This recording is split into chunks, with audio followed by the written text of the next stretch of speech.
नमस्कार मित्रांनो, तू रे माझा मितवा मालिकेच्या आजच्या भागामध्ये आता इथे वल्लरीला आजी बोलवते आणि म्हणते की वल्लरी, मी नम्रताच्या घरच्यांना घरी बोलावणी करण्यासाठी बोलवलंय. तेव्हा मग लगेचच वल्लरी म्हणते की कशासाठी आई पण ते? तेव्हा आजी म्हणते की अगं कशासाठी म्हणजे काय विचारतेस? अगं लग्नाची बोलणी करण्यासाठी म्हणते मी. अगं आपल्याला जायचंय ते म्हणजे लग्न करायला आकाश आणि नम्रताचं. तर मग लग्नाची बोलणी नको करायला असं म्हटल्यावर इथे आता वल्लरी बाहेर येते आणि लगेचच ती म्हणते की मी तर काय म्हणते, आपण लगेच लग्नाची सुपारी पण फोडूनच टाकूया. त्या दोघांचा साखरपुडा तर झालाय, पुढची बोलणी होतीलच आणि म्हणूनच मी तिच्या आईला बोलवले. वल्लरी बाहेर येते आणि विचार करते की या ओल्ड लेडीचं डोकं ठिकाणावर नाही आहे. जर त्या बाईने मला बघितलं तर ती लगेचच मला ओळखेल, सुप्रिया असं म्हणून ती टेन्शनमध्ये असते. सगळेजण आता बाहेर मस्त गप्पा मारत असतात. आकाश फोनवर बोलत असतो. तेव्हा मामा म्हणतो की आकाशचा साखरपुडा झालाय, तेव्हापासून आकाश नम्रताशी फोनवरच गप्पा मारतोय. त्यावेळेला आजी म्हणते की हो, तू पण तसंच करायचास जेव्हा तुझा साखरपुडा झाला होता वल्लरीसोबत. तेव्हा मग मामा म्हणतो की हो, पण त्यावेळेला आम्हाला फोन नव्हते बरं, आम्हाला कॉईनवाले ते बूथ असायचे माहिती आहे ना. तेव्हा मग सगळे हसतात. त्यानंतर मामा म्हणतो की आता आता तर बाई जाऊ देच. आणि नंतर तो लगेचच खाली पेपर बघतो आणि न्यूज बघितल्यानंतर त्याच्या लक्षात येतं की बापरे, सध्या काय भयानक परिस्थिती आहे. जिथे तिथे नुसते गुन्हेच दिसत आहेत. कोणीतरी कोणाला मारलं, कोणीतरी खून केला, हे सगळं दिसतंय. त्यावेळेला मग आता मामा म्हणतो की अरे तुम्हाला माहिती आहे का, हे बघा आणखी एक बातमी आली आहे. दहिसर म्हणजेच दहिसर टोल नाका आहे ना, त्याच्या आतमध्ये एक जंगल आहे आणि त्या हायवेच्या जंगलामध्ये एक सुटकेसमध्ये पोलिसांना सापळा सापडला आहे. एक डेड बॉडी आहे महिलेची आणि पोलीस त्याचा कसून तपास करत आहेत. आणि त्यावेळेला हे सगळं बोलत असताना राकेश तर शांतच होतो. त्यावेळेला मग राकेशला लगेचच अर्णव म्हणतो की म्हणजे ना कळतच नाही, इतके सगळे गुन्हे करण्याची हिंमत कुठून येते. म्हणजे हे जे काही गुन्हेगार असतात ना, त्यांना काहीच कसं वाटत नाही, हो की नाही जिजू? म्हणजे त्यावेळेला त्यांची मेंटॅलिटी काय असते, गुन्हेगारांना कडक शिक्षा मिळणार पोलिसांकडून हे समजून पण ते गुन्हे करतच राहतात. त्यावर काय बोलायचं आता? त्यावर आता राकेश जरासं तोंड उघडतो. मग तो म्हणतो की हो अर्णव, अरे ॲक्च्युली काय ना, त्यांना जे काही करतात ना ते करण्याची त्यांची मजाच काही और असते. त्यावेळेला मग आता तो बोलायला लागतो की मला एक कळत नाही आहे, पण ते असं का करत असतील? तेव्हा राकेश म्हणतो की त्यांना मौज वाटते. म्हणजे माहीत तर असतं मनामध्ये की हे सगळं खूप चुकीचं आहे. अर्णव म्हणतो की सॉरी, म्हणजे तुम्ही लॉयर आहात ना, म्हणून तुम्हाला मी गुन्हेगारांची मेंटॅलिटी विचारली, बाकी काही नाही. तेव्हा मग राकेश म्हणतो की हो, बरोबर म्हणालास. मग त्यानंतर जेव्हा मामा पुन्हा तो विषय काढतात की ही तर बातमी किती भयावह आहे आणि ही 30 वर्षीय एक महिला होती जिची डेड बॉडी सापडली दहिसर टोलनाक्याला. तेव्हा मात्र इथे आता राकेश घाबरतोच, कारण दहिसर टोलनाक्याला 30 वर्षीय डेड बॉडी सापडली याचा अर्थ त्याच्या लक्षात येतं की ती शलाकाचीच बॉडी असणार. नंतर मग अंजली बोलायला लागते की बापरे, यांना गुन्हा करताना काहीच कसं वाटत नाही. म्हणजे या माणसांना ना, अशा माणसांना भर चौकामध्ये येऊन चापकाचे शिक्षा दिली पाहिजे. अशा लोकांना सोडता कामा नये. त्यानंतर सगळ्या गप्पा सुरू असतात. राकेश आता इथे टेन्शनमध्ये येतो, कारण त्याच्या लक्षात येतं की काही झालं तरीही ही बॉडी शलाकाची असणार. राकेश विचार करतो की पण तर शलाकाची डेड बॉडी मी जंगलाच्या एकदम आतमध्ये पुरली होती. मग अचानक ही डेड बॉडी पोलिसांच्या निदर्शनास आली तरी कशी? हे सगळं टेन्शन आता त्याला यायला लागतं. नंतर मग आता इथे राकेशला सगळं आठवतं की जेव्हा शलाका त्याच्या त्या भाड्याच्या खोलीवर होती, तेव्हा मात्र शलाकाला त्यांनी कशाप्रकारे मारलं होतं. बाहेरून दरवाजे वाजवत असताना त्यांनी तिचं तोंड गच्च दाबलेलं असताना तिचा श्वास तिथेच गुदमरलेला आणि ती खाली पडलेली, हे सगळं सगळं आता आठवायला सुरुवात होते. तेव्हा मग शलाकाला त्यांनी कशाप्रकारे कपाटात लपवलं होतं. ईश्वरी रूममध्ये आलेली होती. नंतर शलाकाची बॉडी सुटकेसमधून घेऊन जात असताना तिथे राकेशला ईश्वरी विचारते की एवढ्या रात्री तुम्ही कुठे चालले आहे राकेशजी? तेव्हा तो म्हणतो की ॲक्च्युली हो, त्याचं काय आहे ना, की काही रस्त्यावरती गरजू लोक असतात ना, त्यांच्या मदतीसाठी यात काही कपडे, वस्तू वगैरे आहेत, पुस्तकं आहेत, जी सगळ्यांच्या उपयोगी पडतील ना, म्हणूनच मी घेऊन चाललो आहे. नंतर मग राकेशच्या लक्षात येतं, आणखी आठवतं की कशाप्रकारे तो ईश्वरीला फोनवरून मेसेज करत होता की ईश्वरी, मी गावी सुखरूप पोहोचली आहे बरं का, आणि मी व्यवस्थित आली आहे, त्यामुळे काळजी करू नको. आणि माझं माझ्या नवऱ्यासोबत पॅचअप झालं आहे, त्यामुळे आम्ही सुखाने संसार करतोय. हे सगळं आता राकेशला आठवत असतं. तो विचार करतो की ह्या सगळ्या गोष्टी म्हणजे फारच मला गडबड वाटते. नक्कीच काहीतरी गडबड झालेली आहे. मग आता काय होईल? मला तर खूप भीती वाटते. तो विचार करतो की ज्या फोनवरून मी मेसेज केला होता शेवटचा, तो फोन देखील तिकडे ईश्वरीच्या म्हणजे जुन्या घरी भाड्याच्या घरात होता माझ्या. तो फोन आणला पाहिजे. म्हणून राकेश तात्काळ फोन आणण्यासाठी निघतो. आता फोन आणण्यासाठी निघताच बाहेर नम्रता खोलीच्या तिथेच उभी राहून गप्पा मारत असते. आता तो म्हणतो की ही नम्रता आता पण हिला इथेच तडमडायचं होतं का? म्हणजे आता काहीतरी केलं असतं तर तिथून पण प्रॉब्लेमच आहे. त्याला आता टेन्शन येऊ लागतं की काय करू? कशाप्रकारे या सगळ्या गोष्टीतून मी बाहेर पडू? नंतर मग तो विचार करतो की नाही, काहीतरी गडबड नक्की आहे. आता काय करायचं? असा विचार आता त्याच्या डोक्यामध्ये येत असतो. त्याच वेळेला मग इथे तो विचार करायला लागतो की ही आत्या इथे मध्ये कशाला तडमडली? आत्या पण आता त्या खोलीजवळ आलेली असते. तेव्हा राकेश पटकन लपतो आणि म्हणतो की जर आत्याने मला इथे बघितलं ना तर ती 1000 प्रश्न करून सगळा गोंधळ उडवून ठेवील. त्यापेक्षा मी इथे न थांबलेलोच बरा आहे. आता तो थोडासा वेळ वाट बघतो की नम्रता तिथून बाजूला होते की नाही. परंतु नम्रता काही तिथून त्या खोलीच्या इथून बाजूला होत नसते. ती तिथेच मस्तपैकी गप्पा मारत बसलेली असते. त्यामुळे आता काय विचार करावा हे त्याला काही कळत नसतं. तो तिथेच लपून असतो आणि आत्या पण काही माघार घ्यायला तयार नसते. आत्या पण बाजूला व्हायला अजिबातच तयार नसते. मग राकेश म्हणतो की नाही, आता मलाच इथून गपचूप निसटावं लागेल आणि उद्या सकाळी किंवा दुपारपर्यंत येऊन हे सगळं बघावं लागेल. शलाकाचा फोन तिथेच ठेवला आहे मी, त्यामुळे मला तिथून आता निघावं लागेल. आता मी सटकतो. तेव्हा तो तिथून निघून जातो आणि पुन्हा मागे काही येत नाही. तेवढ्यातच आत्या पटकन प्रसंगावधान राखून ईश्वरीला फोन लावते आणि म्हणते की ईश्वरी, अगं एक गडबड आहे. ईशू म्हणते की काय गं, घरी सगळं ठीक आहे ना? तेव्हा आत्या म्हणते की अगं तसं नाही, ॲक्च्युली आता इथे मी आपल्या जे भाड्याचं जिथे राकेश राहत होतं ना त्या भाड्याच्या जुन्या घरी, तिथे तो बाहेर घुटमळताना मला दिसला. तेव्हा ईश्वरी म्हणते की आता आता तो यावेळेला तिथे होता? तेव्हा मग ईश्वरी म्हणते की खरंच का? तेव्हा आत्या म्हणते की हो अगं, आता मी माझ्या डोळ्यांनी पाहिलं आहे त्याला. काहीतरी नमू तिकडे फोनवर बोलत होती. तो बाहेर फोनवर बाहेर घुटमळत होता आणि त्या घराकडे लक्ष देऊन होता. त्याला घरात जायचं असणार बहुतेक, नक्कीच काहीतरी प्रकारे. तेव्हा ईश्वरी म्हणते की पण हे कसं शक्य आहे? मला तरी कळत नाही आहे. त्यानंतर मग आता ती म्हणायला लागते की हो गं, मला ना काहीतरी खरंच गडबड वाटते. काहीतरी प्रॉब्लेम नक्की आहे. आणि हो, इशू, ह्या माणसाचं ना काही सांगता येत नाही. तो माणूस फार विचित्र आहे बरं. म्हणजे तो कुठल्या क्षणी काय वागेल ना याची काही त्याचा नेम नाही. मग आता ईश्वरी म्हणायला लागते की नक्की या माणसाचं काय असेल? राकेश असं का बरं वागत असेल? कशामुळे हे सगळं करत असेल? आता मात्र इथे ईश्वरीला जबरदस्त असं टेन्शन आलेलं असतं. काय करावं हे तिला काहीही सुधरत नाही. तर इथे आता ईश्वरी विचार करते की मी फोन लावू की नको? पण नको. मला काहीतरी गडबड वाटते. हे सगळं कशाला करत असेल तो? पण जुन्या घराच्या इथे त्याचं असं काय सामान असेल? लक्ष ठेवलं पाहिजे. ईश्वरी आता आत्याला सांगते की आत्या, तू काळजी घे आणि हो, जर मला काही असं वाटलंच तुला तर नक्की कळव. आत्याही फोन ठेवते. नंतर अर्णवचं बोलणं हे शिर्केंशी होत असतं. शिर्केंना तो म्हणतो की काही प्रोग्रेस? तेव्हा शिर्के म्हणतात की सॉरी सर, पण ॲक्च्युली मला काहीच कळलं नाही अजूनही. त्याबद्दल काहीच पत्ता लागत नाही आहे. तेव्हा शिर्केंवर तो ओरडतो आणि व्हॉट? इट्स अ पोलीस केस शिर्के. तुम्ही अजूनही कसा काही पत्ता लावला नाही? प्लीज लवकर लवकर लक्षात घ्या काय आहे ते. लवकर कळवा. त्यावेळेला मग आता शिर्के म्हणतात की हो सर, नक्कीच बघतो. तेव्हा ईश्वरी म्हणते की सर, काय झालं? काही प्रॉब्लेम आहे का? अर्णव जरासा सुरुवातीला सांगत नाही. ईश्वरी म्हणते की सर बोला, काय झालं? तेव्हा अर्णव म्हणतो की म्हणजे मिस इंदौर, आपल्या ऑफिसमध्ये AB निगेटिव्ह ब्लड ग्रुप कोणाचं होतं हे म्हणजे तुला माहिती आहे का? तेव्हा ईश्वरी हसायला लागते आणि म्हणते की सर हो, मी तर आपल्या ऑफिसमध्ये पॅथॉलॉजी लॅबच ओपन करून बसले होते ना. काय सर तुम्ही पण? तेव्हा अर्णव म्हणतो मिस इंदौर, मी मस्करी करण्याच्या मूडमध्ये अजिबातच नाही आहे हां, त्यामुळे प्लीज मला नीट काय ते सांग. ईश्वरी म्हणते की सर आता मला कसं माहीत असणार की ब्लड ग्रुपचं कोण होतं ते? मला असं काही कळणार नाही. त्या व्यक्तीबद्दल एखादी काही गोष्ट किंवा काही असेल तर मी सांगू शकते ना.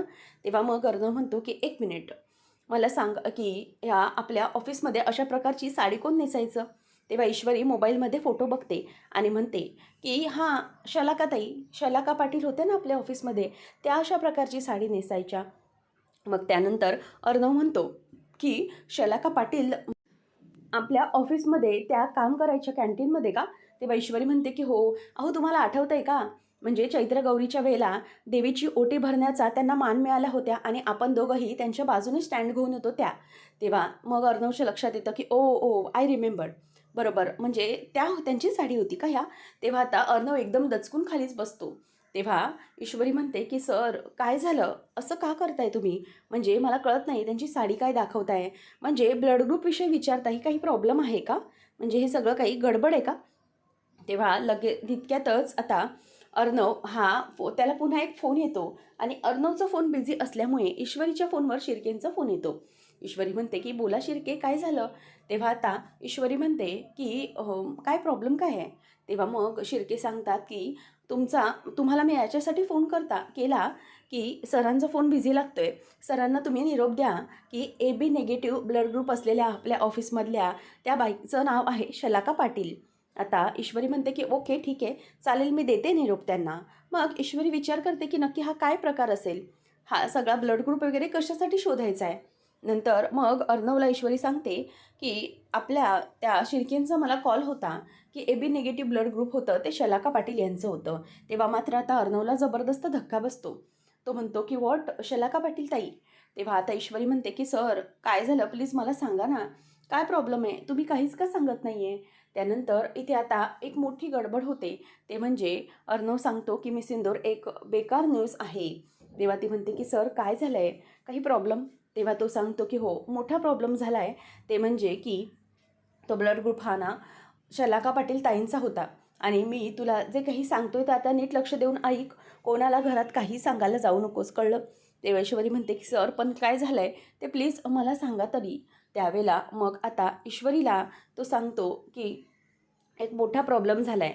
शलाका पाटील होते ना, मामाने जी काही न्यूज वाचली आठवते मगाशी, की दहिसर टोल नाक्याच्या जवळ जंगल आहे. त्या जंगलात एक सुटकसमध्ये 30 वर्षीय बेवारस महिलेचा सापळा आढळला आहे. ती शलाका पाटील ताईंचीच न्यूज आहे. तेव्हा हे ऐकल्यावर ईश्वरीला धक्का बसतो. ती म्हणते की काय अर्णव सर, हे असं कसं होऊ शकतं? नाही, या सगळ्यावरती माझा अजिबातच विश्वास नाही आहे. अर्णव म्हणतो की हो ईश्वरी, असंच झालं आहे. तेव्हा आता मात्र अर्णवला काय बोलावं काहीही लक्षात येत नाही. ईश्वरी म्हणते की सर काय करायचं आता? मला खरंच कळत नाही आहे, शलाकाताईंचं असं कसं झालं असेल? पण त्यांनी तर मला मेसेज केला होता गावी पोचल्यानंतर की मी गावी पोचले आणि माझ्या नवऱ्यासोबत सगळं अगदी व्यवस्थित चालू आहे, असा देखील मेसेज त्यांनी मला केला होता. मग हे सगळं नक्की काय आहे? तरीही मला विश्वास बसत नव्हता. म्हणजे तरी मला जरा गडबड वाटायची की या मला अशा मेसेज का करून सांगतायत? सरळ मला कॉल करून आनंद का व्यक्त करत नाहीत माझ्यासमोर? कारण ते इतकं सगळं मला शेअर करायच्या. अर्णव म्हणतो की खरंच म्हणजे तुला असं वाटतं की जो कोणी मेसेज केला असेल? तेव्हा ईश्वरी म्हणते की हो, त्यांचं त्यांच्या नवऱ्यासोबत व्यवस्थित नव्हतं. त्यामुळे नवऱ्याकडे गेल्यानंतर त्या पुन्हा आल्याच नाही आहेत. मला काहीच कळत नाही अर्णव सर, काय करू मी? मला खूप भीती वाटते आता. काय करायचं? तेव्हा ईश्वरी आता अर्णवला मिठी मारून अगदी रडत असते आणि अर्णवही गप्प असतो. तो देखील ईश्वरीला काहीच बोलून दाखवत नाही. ईश्वरी त्याच्या मिठीत असते आणि रडते. सर आता काय करायचं? खूप भीती वाटत आहे. त्यानंतर इथे आता राकेश मात्र दुसऱ्या दिवशी खूप जास्त टेन्शनमध्ये असतो. काय करू आता, या सगळ्या गोष्टी कशा मिळवू? जर पोलिसांनी शोधलं तर माझी वाट लागेल, असं सगळं त्याला आठवत असतं. त्यानंतर तिथे आता अंजली येते आणि अंजली येऊन म्हणते की अहो हा बघा ना, लहान मुलांचा लोकरीचा ड्रेस आहे. किती क्यूट दिसतोय ना, बघा किती छान वाटतोय, मला तर खूप आवडला. असं म्हणून आता ती त्याला ड्रेस दाखवत असते. त्यावेळेला तो खूप चिडतो आणि म्हणतो की काय आपलं नुसतं उठसूट सगळं काही दाखवायला येत असतेस? मला दुसरी काही कामं नाही आहेत का? आपलं सारखं सारखं ते कशाला दाखवतेस? असं म्हटल्याबरोबर इथे आता हे सगळं पाहून अंजली बघतच राहते आणि बघते आणि म्हणते की काय हो, काय झालं, असे का बघताय? तेव्हा तो तिच्यावर खूप चिडतो. ती म्हणते की अहो मी फक्त तुम्हाला ड्रेसच दाखवत होते, बाकी काही नाही. त्यावेळेला मग ती म्हणते की सॉरी. तेव्हा तो म्हणतो की खरंच आय एम व्हेरी सॉरी. मी तुझ्यावर इतकं चिडायला नको पाहिजे होतं. पण मी माझ्या टेन्शनमध्ये, त्यामुळे प्लीज मला माफ कर. त्यावेळेला आता ती म्हणायला लागते की पण काय झालं? इतकं टेन्शन कसलं? तो म्हणतो की अगं एक जुनी केस आहे ना, त्या संदर्भामध्ये विचार करतोय, बाकी काही नाही. काय ना खूप किचकट केस आहे गं आणि त्या केसचा निकाल ना माझ्या विरोधात लागेल ना असं वाटतंय मला. अंजली म्हणते की नाही, हो तुम्हाला आत्तापर्यंत असंच वाटत आलंय. प्रत्येक किचकट केस तुम्ही सॉल्व्ह केल्यात आणि आता आता तर तुम्ही व्यवस्थित कराल सगळं, मला काळजी नाही आहे. तेव्हा तो म्हणतो की हो असंच व्हावं. ती म्हणते की मी प्रार्थना करते तुमच्यासाठी.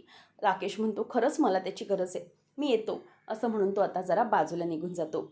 त्यानंतर मग आता ईश्वरीला जे काही शलाकाताईंबद्दल माहीत आहे ते सगळं सांगण्यासाठी पोलीस आता घरी आलेले असतात.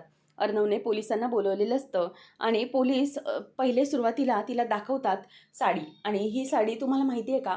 तेव्हा म्हणते की हो, ऑफिसमध्ये शलाका पाटील ताई आहेत ना, होत्या. त्यांची साडी आहे. मला त्यांच्याबद्दल समजलं. म्हणजे मला काही कळत नाही हे नेमकं काय प्रकरण आहे. तेव्हा मग पोलीस म्हणतात की हो, ॲक्च्युली हे म्हणजे आम्हाला आता कालच हे सगळं झालं आहे. मी सरांशी कॉन्टॅक्टमध्ये आहे आणि तुम्हाला त्यांच्याबद्दल काय माहीत आहे?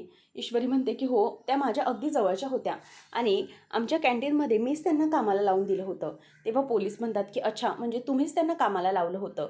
ईश्वरी म्हणते की हो, मीच लावलं होतं कामाला, कारण की त्या खरंच खूप चांगल्या आणि मेहनती होत्या आणि त्यांच्या नवऱ्याबरोबर त्यांची भांडण झाली होती आणि नवरा नांदवत नसल्यामुळे त्या असं काम करत होत्या, पण नवऱ्याला त्या मनवत होत्या. तेव्हा मग आता त्याबद्दल सगळं काही पोलीस लिहून घेतात आणि ईश्वरी म्हणते की हे सगळं घडत असताना त्यांनी मला प्रत्येक वेळी सांगायच्या की त्यांच्या नवऱ्यासोबत भांडण होतं आहे, ते ऐकत नाही आणि ते बरोबर वागायचे नाही. तेव्हा मग पोलीस म्हणतात की जरा नीट बरोबर वागायचे नाही म्हणजे? तेव्हा ती म्हणते की तिचा नवरा त्यांचे सगळे गावची जमीन, म्हणजे साताऱ्याकडे त्या असायच्या, गावची जमीन आणि सगळे पैसे, सगळ्या गोष्टी त्या माणसाने लुबाडलेल्या होत्या आणि सगळे दागदागिने वगैरे सगळं काही विकलं होतं आणि म्हणूनच त्या ताई अगदी रस्त्यावर आल्या होत्या. परंतु शेवटची आशा की त्या नवऱ्यासोबत संसार टिकवतील म्हणूनच त्यांच्यासोबत त्या त्यांचा शोध घेत होत्या. पण मला ते एक दिवस त्यांचा मेसेज आला की माझ्या नवऱ्यासोबत पॅचअप झालं आहे आणि मग त्यानंतर त्यांनी मला फोन करणंच बंद केलं आणि हे सगळं मेसेजवर बोलल्या, त्या कॉलवर पण नाही. त्यामुळे मी म्हणजे कॉल केला तर त्यांचा फोनही लागायचा नाही. म्हणून मी नंतर सगळ्या गोष्टी सोडूनच दिल्या. पण त्यांनी शेवटचे मेसेज मला हेच केले होते. तेव्हा आता ईश्वरी हे सगळं पोलिसांनाही सांगते आणि दाखवते देखील. तेव्हा मात्र इथे पोलिसांना दाट संशय येतो, कारण की त्या बाईचा फोन आला नाही, परंतु ती मेसेजमधून संपर्क करत होती. याच्यामध्ये काहीतरी गडबड आहे. तेव्हा आता ईश्वरी म्हणते की खरंच त्या खूप चांगल्या होत्या. तेव्हा पोलीस म्हणतात की ठीक आहे मॅडम, तुम्ही ही जी काही माहिती दिलीत ना त्याबद्दल खरंच थँक्यू. ही खूप महत्त्वाची ठरेल आमच्या केससाठी आणि म्हणूनच ईश्वरीला पोलीस म्हणतात की तो प्लीज जरा नंबर आणि फोन दाखवा. तेव्हा आता पोलीस तो फोन बघतात. राकेश मात्र घाबरतो आणि विचार करतो की बापरे, आता मी काय करू? सगळा प्रॉब्लेम होऊन बसलाय. पोलिसांना ईश्वरीने सगळी माहिती दिली. आता मात्र मला इथून हलता येणार नाही. पोलीस जर तिथे पोचले तर मला थोड्या वेळानंतर तिकडे गेलं पाहिजे. जर पोलिसांना सगळी काही माहिती मिळाली तर मात्र माझी वाट लागेल, असं आता राकेश बोलत असतो. आणि पोलीस म्हणतात की मला सांगा, ही बघा ही साडी, ही त्यांचीच आहे का? तेव्हा ईश्वरी म्हणते की हो सर, अगदी बरोबर, ही शलाकाताईंची साडी आहे. आता पोलीस मात्र तिला दाखवतात आणि ईश्वरीला या सगळ्याचा जबरदस्त धक्का बसलेला असतो. पोलीस आता शलाकाचीच डेड बॉडी आहे हे कन्फर्म करतात आणि पुढच्या तपासाला लागलेले असतात. तर आता मित्रांनो, पुढच्या भागामध्ये आपल्याला पाहायला मिळणार आहे की जसं तिला सांगितलं गेलेलं होतं त्याचप्रमाणे आत्याच्या सांगण्यावरून ईश्वरी आता पोचलेली असते राकेशच्या भाड्याच्या घराच्या इथे. कारण की त्या घरात काहीतरी नक्की गडबड असू शकते हे ईश्वरीला वाटतं. त्यामुळे त्या घरात आता ती काही गोष्टी शोधण्याचा प्रयत्न करू लागते. त्यामुळे आता तो टाळं उघडल्यानंतर ईश्वरी आतमध्ये येते आणि म्हणते की राकेशकडे या सगळ्या वस्तू आहेत, त्याच्यामध्ये तर काही मला दिसत नाही आहे, पण नक्की काय गडबड असेल? त्यामुळे ती आता ते सगळं राकेशचं जे घर असते ते घर सगळीकडे सगळं तपासत असते आणि बाजूला दुसरं काही संशयास्पद आढळतंय का ते बघते आणि वर हात घातल्यानंतर स्टूलवर चढून तिला हाताला काहीतरी पिशवीसारखं लागतं. म्हणून ती खुर्चीवरून खाली उतरते ती पिशवी घेऊन आणि ती पिशवी घेऊन खाली उतरल्यानंतर ती म्हणते की हे काय आहे? त्यावेळेला ईश्वरी विचार करते की काहीतरी फाईलसारखं लागतंय, म्हणून ती हातामध्ये घेते आणि हातामध्ये घेतल्यानंतर तिच्या लक्षात येतं की काहीतरी गडबड आहे. आता ती फाईल उघडल्यानंतर त्यामध्ये ते सगळे पेपर्स वाचल्यानंतर ती म्हणते की ही तर शलाका पाटील फाईल आहे. शलाकाताईंची फाईल इथे काय करते या राकेशच्या भाड्याच्या खोलीच्या घरात? तेव्हा मग आता तिला विचार यायला लागतो की नक्की काय प्रकार आहे सगळा, काहीच कळत नाही आहे. ईश्वरी आता खरंच खूप टेन्शनमध्ये आलेली असते. काय करू? तिला काहीही सुधरत नसतं. आता कसं काय करायचं या सगळ्या गोष्टींमध्ये तिचा जीव अगदीच टेन्शनमध्ये आलेला असतो. ईश्वरी म्हणते की नाही, काहीतरी गडबड नक्की आहे आणि मग ती फोन बघते तर तो फोन देखील शलाकाताईंचाच असतो. आता ईश्वरी अर्णवकडे घरी येते आणि त्याला सगळं काही सांगते की अर्णव सर, मी आता आमच्या घरी गेले होते, म्हणजेच राकेश ज्या खोलीत भाड्याने राहायचं आमच्या, त्या खोलीत मी गेले आणि त्या खोलीमध्ये मला शलाकाताईंची फाईल सापडली आणि त्यांची फाईलबरोबरच मला इथे त्यांचा हा जुना फोन सापडला. अर्णव म्हणतो की त्या खोलीत तो फोन? नंतर आता इथे राकेश देखील त्याच खोलीत आलेला असतो शोध घेण्यासाठी आणि तो सगळीकडे ड्रॉवरमध्ये वगैरे सगळं काही शोधायला सुरुवात करतो आणि ते शोधत असताना त्याच्या लक्षात येतं की इथे काहीच नाही आहे. तो विचार करतो की नक्की काय झालं असेल? म्हणजे या खोलीमध्ये काहीच कसं नाही आहे. इथे मी शलाकाची फाईल आणि त्याचप्रमाणे ते फोटो वगैरे ठेवले होते आणि मोबाईलही होता. मग ते सगळं कुठे गेलं असेल? असा विचार आता त्याच्या डोक्यामध्ये यायला लागतो. तो म्हणतो की ती फाईल आणि तो मोबाईल गेला तरी कुठे? आता मात्र राकेशला टेन्शन येतं. नेमकं काय घडणार आहे याची भीती त्याला वाटायला लागते. आता अर्णव आणि ईश्वरी राकेशला यामध्ये अडकवतील का पाहणं रंजक ठरणार आहे. अशाच मालिकांच्या अपडेट्ससाठी चॅनलला सबस्क्राईब करा. धन्यवाद.